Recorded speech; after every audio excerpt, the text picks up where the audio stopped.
write the memory, and that's configured. Now if I was to try and get a connection on this, it would not work, because if you look at this, if you look at FE0/1, it's up, but its current VLAN is 1, and I'm not forwarding any DHCP traffic on that one VLAN. All the traffic's being forwarded on the 1, 2, and 3. Is it the 1, 2, and 3? It may be the 10, the 20, and the 30. Let me check that real quick.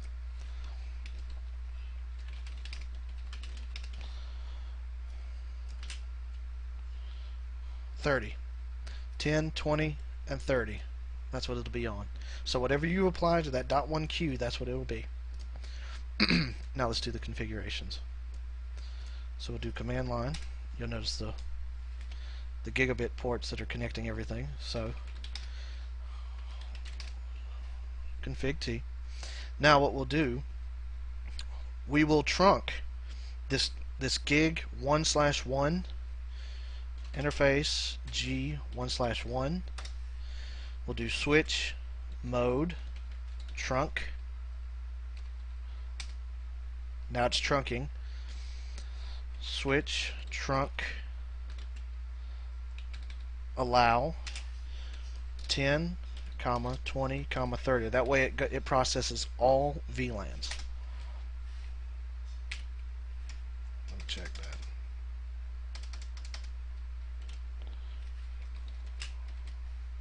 VLAN, that's what it was. Switch trunk all VLAN. The all stands for allow. 10, 20, 30. That way it does all three assigned VLANs. Now we'll exit that, and then we'll configure interface G 1/2 for the same thing. Switch mode trunk switch trunk all VLAN 10, 20, and 30 with commas separating each. Now we'll configure the FA0/1, which the computer is attached to. FA0/1 switch mode access switch access VLAN 10. It says here that the access VLAN does not exist, creating VLAN 10. You can go through and you can set up your VLANs initially on the configuration of the switch, but I did not. These are just plain switches. I just added that to this command line, and it just created the VLAN 10 network. Okay, exit. Write memory. That switch is configured. Let me just go through and configure these other ones.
And now the last one.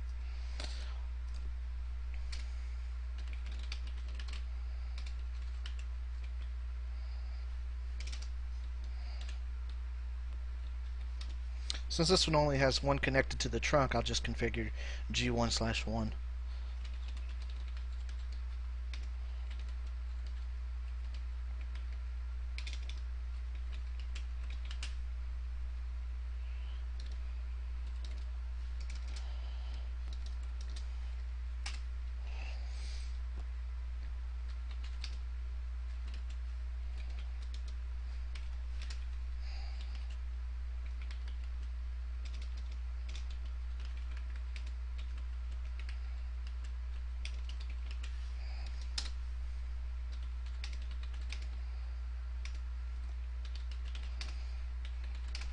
Okay, now that all three switches have been configured, I'll wait for this link to come up. Let me go to this one first. Now I should be able to go to desktop, IP configuration, switch on DHCP, and it should acquire a DHCP address, which it does. 1.2. Since this is on the 10 VLAN, it connects and receives the 1.2. Okay, now let's check our second one. Desktop, IP, DHCP.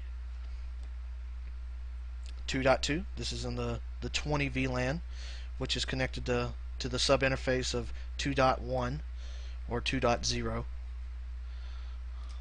And we'll check the last one. Desktop, IP address, DHCP. 3.2. All have been configured correctly, and they're all going to their default gateway, which is 3.1, because that's the DHCP they're receiving. Now you should be able to ping between, since the IP routes are established, they're all successful, should be able to ping to the router. Everything's successful. And that's how you do subinterfaces with VLANs. Thanks for watching.